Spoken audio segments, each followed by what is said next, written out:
오늘 주시는 말씀 시편 22편 1절부터 11절까지입니다. 시편 22편 1절부터 11절 우리 한 절씩 읽습니다.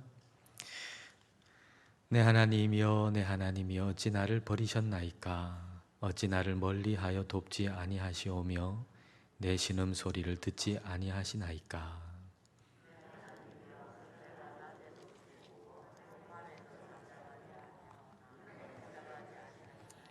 이스라엘의 찬송 중에 계시는 주여, 주는 거룩하시니이다.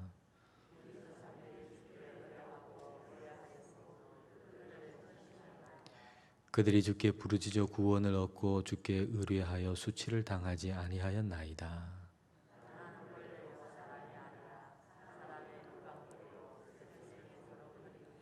나를 보는 자는 다 나를 비웃으며 입술을 비축거리고 머리를 흔들며 말하되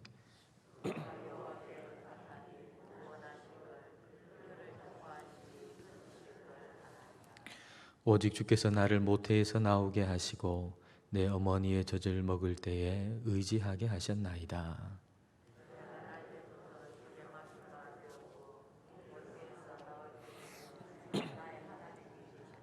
함께 읽겠습니다. 나를 멀리하지 마옵소서. 환난이 가까우나 도울 자 없나이다. 아멘. 예수님께서 십자가에서 달려서 죽으실 때 그날 오후 3시쯤에 엘리 엘리 라마 사박다니라고 외치셨죠. 그 뜻은 나의 하나님 어찌하여 나를 버리셨나이까 라는 의미인데 바로 오늘 읽은 시편 22편 1절에 나오는 말씀입니다. 자, 1절과 2절을 보십시오. 우리 같이 한번 읽겠습니다. 내 하나님이여 내 하나님이여 어찌 나를 버리셨나이까. 어찌 나를 멀리하여 돕지 아니하시오며 내 신음 소리를 듣지 아니하시나이까. 내 하나님이여 내가 낮에도 부르짖고 밤에도 잠잠하지 아니하오나 응답하지 아니하시나이다. 여러분, 이 시편은 다윗의 시편입니다. 그리고 동시에 예수님에 대한 예언이기도 합니다. 지금 이 시편을 읽어보면 다윗이 당하는 고통은 일반적인 범위를 넘어선 고통이에요. 우리가 일반적으로 사람이 고통을 당한다라고 할 때에 그 고통의 범위를 넘어선 고통. 하나님이 나를 버리신 것 같아요. 그 고통이 얼마나 큰지, 얼마나 감당하기 힘든지 하나님이 나를 완전히 버리신 것 같아요. 그래서 어째서 나를 버리십니까? 어째서 응답하시지 않습니까? 라고 절규를 지금 하고 있는 거죠. 근데 이것이 곧 예수님이 당하실 일에 대한 예언이기도 한 겁니다. 우리가 우리의 죄로 말미암아서 받아야 할 하나님의 진노인데, 근데 그 죄를 하나님께서 예수님한테 다 뒤집어 씌우셔가지고 예수님께서 하나님의 진노를 우리 대신 받으셨어요. 그리고 우리는 하나님의 존귀한 자녀가 된 거죠. 근데 하나님께서 이 구원의 날을 미리 정해 놓으시고, 그리고 시편 22편을 통해서 이걸 지금 말씀하고 계신데, 이 시편 22편을 통해서 우리 하나님께서 정해 놓으신 그 구원의 날에 대해서 말씀하시는데 다윗이 쓰임을 받는 거죠. 다윗과 다윗의 그 삶이 지금 이 시편 22편을 통해서 예수님에 대한 이야기를 하는데 쓰임 받는 겁니다. 그렇다면은 한번 생각해 볼 것은 나의 하나님 어찌하여 나를 버리셨나이까 라고 할 정도로 그 극심한 고난과 고통, 그 경험을 다윗이 한 것이 우연이 아니었다라는 얘기죠. 그렇게 극심한 고난, 말하자면 일반적으로 생각하는 범위를 벗어난 그 고난을 다윗이 당한 것이 우연이 아니었다라고 하는 거예요. 왜 다윗이 그렇게 고난을 당했을까? 왜 그토록 원수가 많았을까? 왜 그토록 아픔을 많이 당했을까? 이걸 한번 생각해 보면 22편에서 답을 얻을 수가 있다는 얘기죠. 예수님을 중심으로 한 지금 이야기잖아요. 지금 이 시편이 다윗의 이야기지만 동시에 예수님에 대한 얘기인데, 예수님을 중심으로 한번 생각해 보면 이렇게 이야기할 수 있다는 거예요. 그건 하나님께서 예수님에 대한 이야기를 쓰시고 싶은데, 근데 일반적인 삶을 살아가는 사람으로는 이 이야기를 쓸 수가 없는 거예요. 다윗과 같은 정말 극심한 고난과 고통을 당한 그 인생을 살아가면서도 하나님을 바라보는 사람, 이런 사람 아니면은 그 이야기를 쓸 수 없기 때문에 다윗을 통해서 이 이야기를 시편 22편을 썼다라고 하는 거죠. 이렇게 차원을 그냥 한 개인의 삶의 차원, 한 개인의 인생사, 그 정도 차원이 아니고 예수님에게까지 넓혀서 한번 생각해 보면, 다윗이 지금 자신의 문제가 해결되지 않는다고 하나님 날 사랑하지 않는다 이럴 수가 없는 거예요. 그 차원이 내 인생의 차원이 아니고 예수님에게까지 넓혀진 인생이거든요. 예수님 믿는 사람, 저와 여러분의 우리 인생의 차원이라고 하는 것은 세상 사람들과는 달라요. 한 개인, 나의 인생의 차원이 아니고 예수님과 연결되어 있는 인생의 차원이기 때문에, 단순하게 내 문제가 해결되지 않는다고 그래가지고 우리가 하나님은 정말 날 사랑하시지 않아 이렇게 판단할 수가 없다는 얘기예요. 이해할 수는 없지만 오히려 그 고난과 그 아픔 속에 하나님의 더 큰 사랑, 하나님의 더 큰 계획, 하나님의 더 큰 일하심이 있다라고 하는 거죠. 우리에게 적용해 본다고 하면, 우리가 고난당하고 우리가 아픔을 당하고 그리고 기도해도 하나님 응답해 주시지 않는 것 같은 그런 일을 당할 때, 그렇다고 해서 하나님의 하나님 되심이 훼손되는 것은 아니다라는 것. 하나님은 여전히 우리에게 거룩한 하나님이시고, 여전히 전능하신 하나님이시고 능력의 하나님이시라고 하는 거예요. 이걸 지금 다윗이 고백하잖아요. 다윗의 삶에서 그렇게 고난이 있고 나의 하나님 어찌하여 나를 버리셨나이까 할 정도로 지금 고난이 있는데, 그럼에도 불구하고 하나님은 여전히 거룩하신 하나님이라고 고백하고 있는 거예요. 자, 3절을 보십시오. 이스라엘의 찬송 중에 계시는 주여, 주는 어떻다고 고백하나요? 거룩하시니이다. 주는 거룩하십니다 라고 고백해요. 우리 하나님 응답도 안 해주시는 것 같은데, 나를 버리신 것 같은데 상황은, 그러나 하나님은 여전히 하나님이신 거예요. 여전히 거룩하신 하나님이신 거죠. 우리의 병을 고쳐주지 않았다고 해가지고 하나님께서 치유하시지 못하는 하나님이 되는 게 결코 아닙니다. 우리의 문제를 해결해 주시지 않았기 때문에 하나님이 능력 없는 하나님이신 게 결코 아니에요. 여러분, 하나님의 치유는 말이죠, 우리의 치유하고는 그 범위가 달라요. 하나님은 시공간을 초월하시는 분이잖아요. 그러니까 우리가 치유라고 할 때는 어떤 병, 육신, 요 차원에서만 생각하지만, 하나님의 치유라고 하는 것은 그보다 훨씬 더 넓은 차원이죠. 거룩이라고 하는 차원도 마찬가지고, 능력이라고 하는 차원도 마찬가지고, 우리가 생각하는 개념은 하나님의 개념에 비해서 너무 작아요. 그러니까 우리의 개념을 가지고 치유받지 못했다고 해가지고 하나님 치유하시지 못하는 하나님이냐? 그렇지 않아요. 하나님 여전히 지금도 치유하고 계신 거예요. 하나님 능력이 없으신가? 아니에요. 여전히 하나님께서는 역사하고 일하고 계신 거예요. 하나님 여전히 거룩하신 하나님이신 거죠. 그래서 우리가 그걸 고백해야 해요. 우리의 삶 가운데 정말 하나님께서 아무 응답도 해주시지 않는 그 순간에도 우리는 고백할 수 있어요. 하나님은 나를 사랑하시는 분이고 전능하신 분이라고. 그렇게 고백할 수 있는 거예요. 다윗이 그렇게 고백하는 것처럼.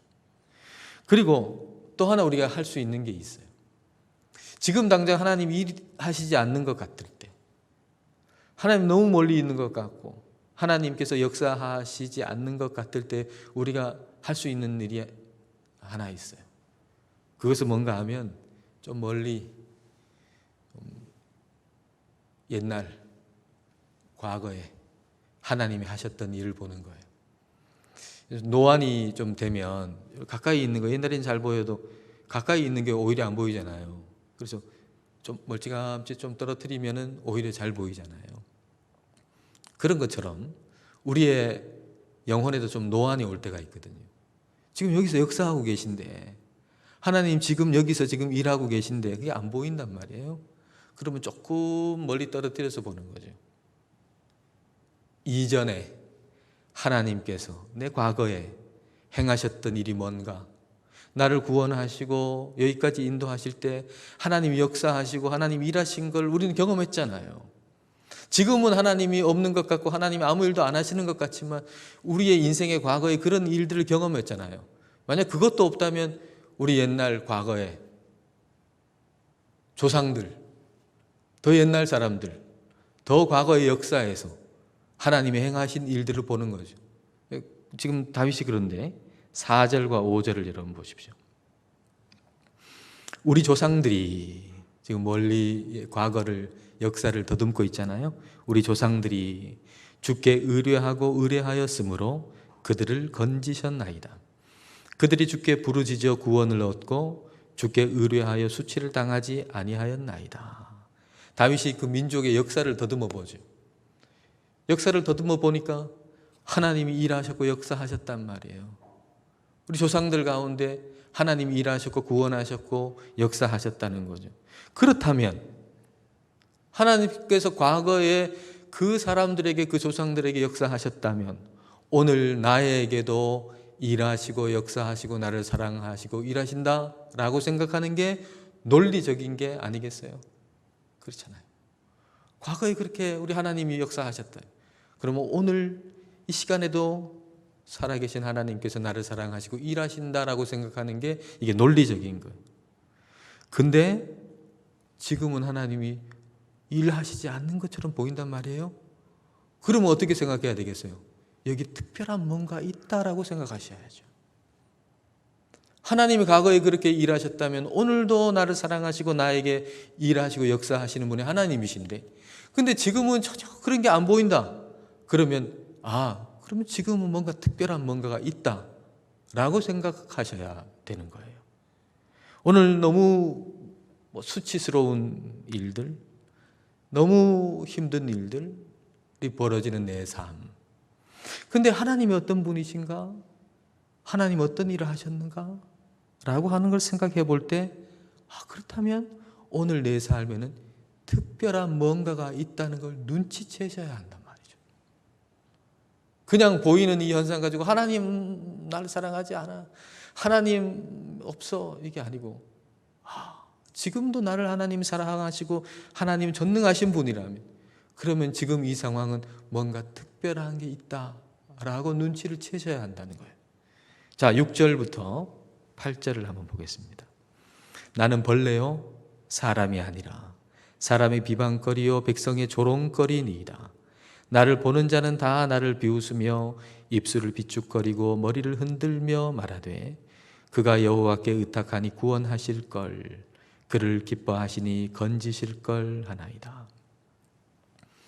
사람의 비방거리가 돼 있어요. 사람의 조롱거리가 돼 있어요. 그래서 어느 정도냐 하면 나는 사람이 아니고 나는 벌레다 라고 생각들 정도로 비방거리와 조롱거리가 너무너무 심한 그런 상황 속에 지금 처해 있는 겁니다. 근데 다윗이 당하는 이 수치는 특별한 뭔가가 있다는 거야. 특별한 뭔가가 있다. 특별한 뭔가가 뭐죠? 다윗이 당하는 이 수치는 뭐하고 연결되어 있나요? 예수님의 십자가와 연결되어 있잖아요.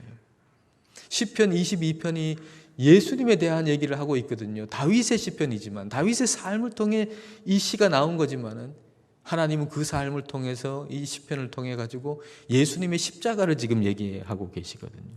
예수님의 십자가가 뭐죠? 예수님의 십자가는 하나님이 저와 여러분을 사랑한다는 거 아니에요. 다윗을 포함해서 하나님께서 우리를 사랑하신다는 거 아니에요.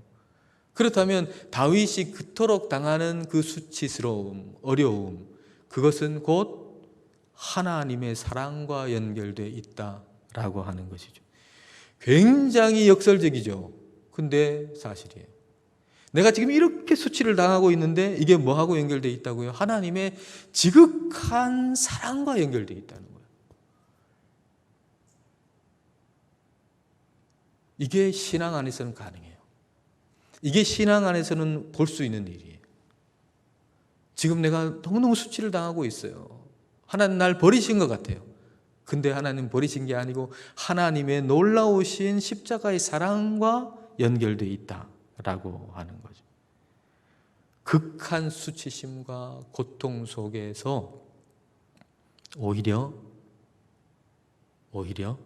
우리가 상상도 할 수 없는 하나님의 사랑이 내재되어 있다라고 하는 거예요.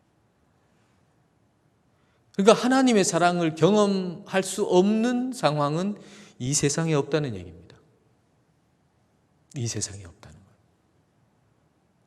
거예요. 내가 지금 이런 일을 당하고 있으니까 이 상황에서는 내가 어떻게 하나님의 사랑을 알 수가 있겠어? 그런 상황은 이 세상에 없다는 거예요. 그 어떤 상황에서도 우리의 인생 가운데 겪는 그 어떤 상황 속에서도 우리는 그 속에서 하나님의 사랑을 경험할 수 있다는 거예요. 그 속에 하나님의 사랑이 있다는 거죠. 죽고 싶은 그런 상황도 마찬가지죠. 정말 내가 죽고 싶어요, 지금 이 상황. 그러나 그런 상황 속에서도 하나님의 사랑이 거기에 들어있다라고 하는 겁니다. 로마서 8장의 고백 그 말씀하고 일치하죠. 어떤 것도 하나님의 사랑에서 우리를 끊을 수 없다는 그 고백하고 일치하는 거예요. 로마서 8장 38절 39절입니다.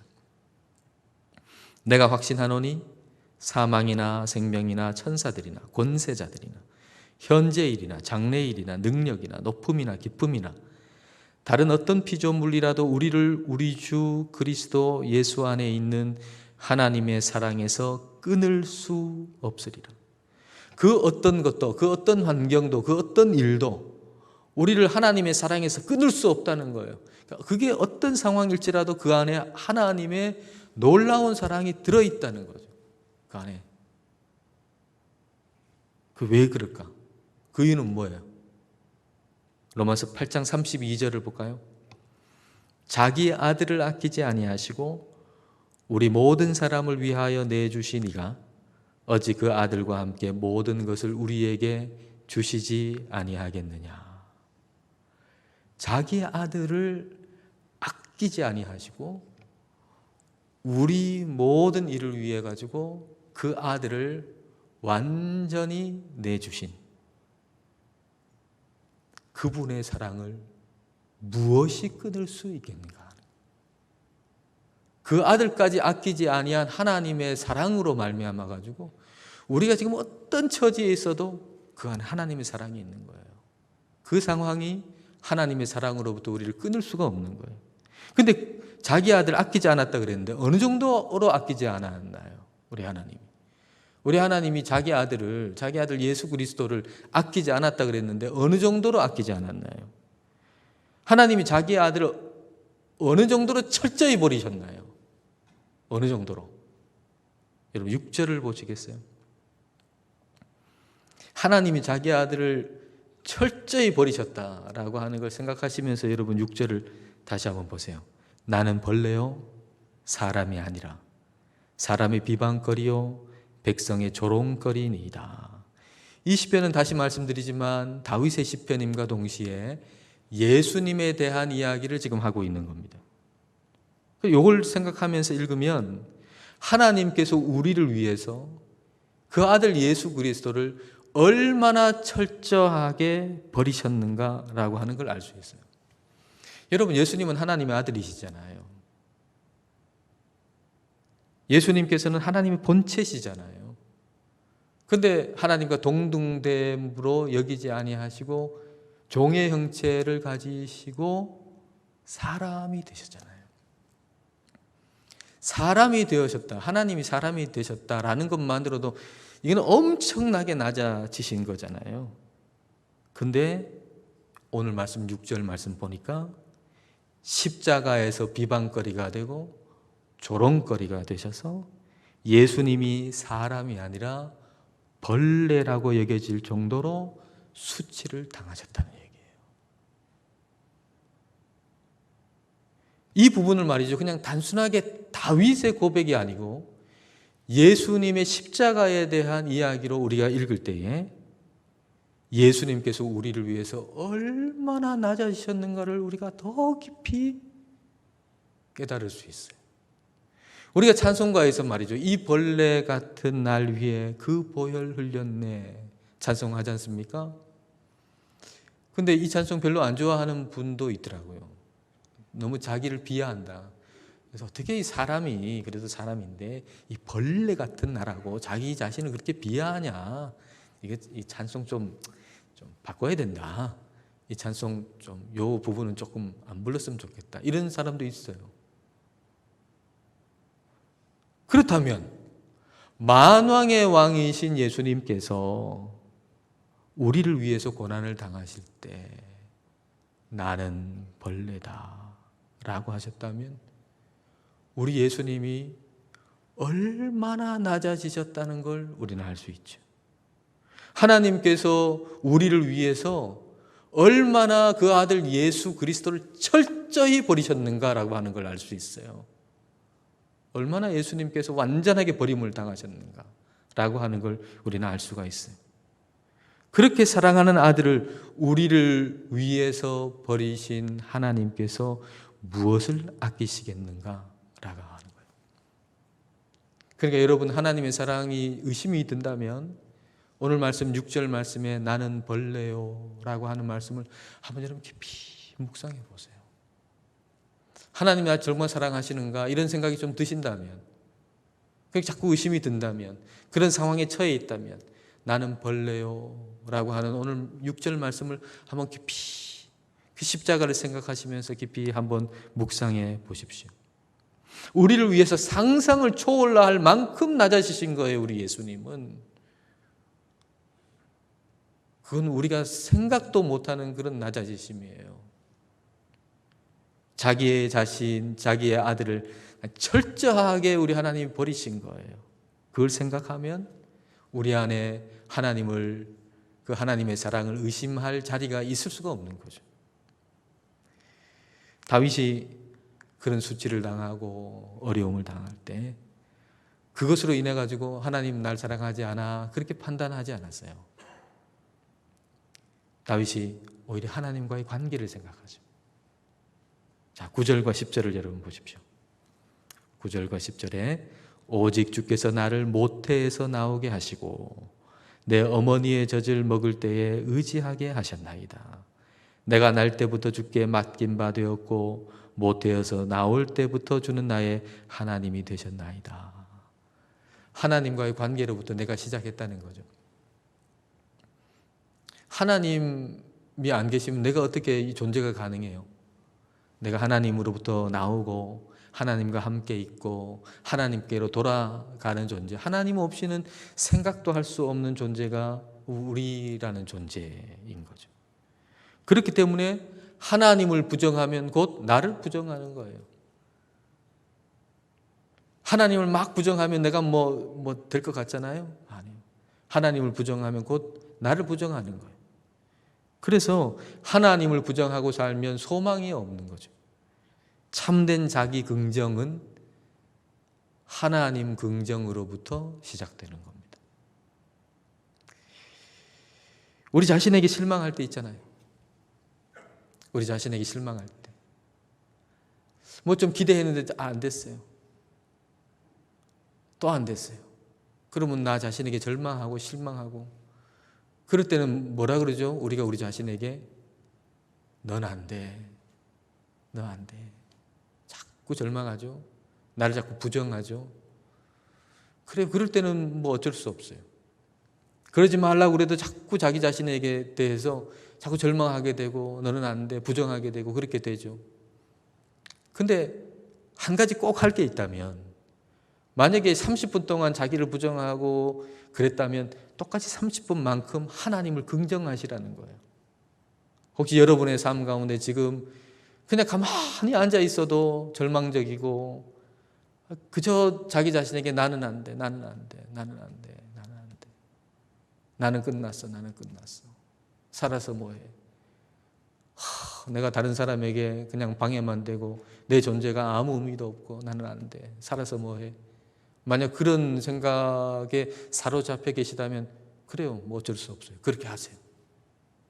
그러나 그것과 똑같은 시간만큼 하나님을 긍정하세요. 30분 그렇게 하셨다면 30분 동안 하나님을 긍정하시라고요. 예, 저는 안 되지만 하나님은 능력이 있으세요. 하나님은 나를 사랑하세요.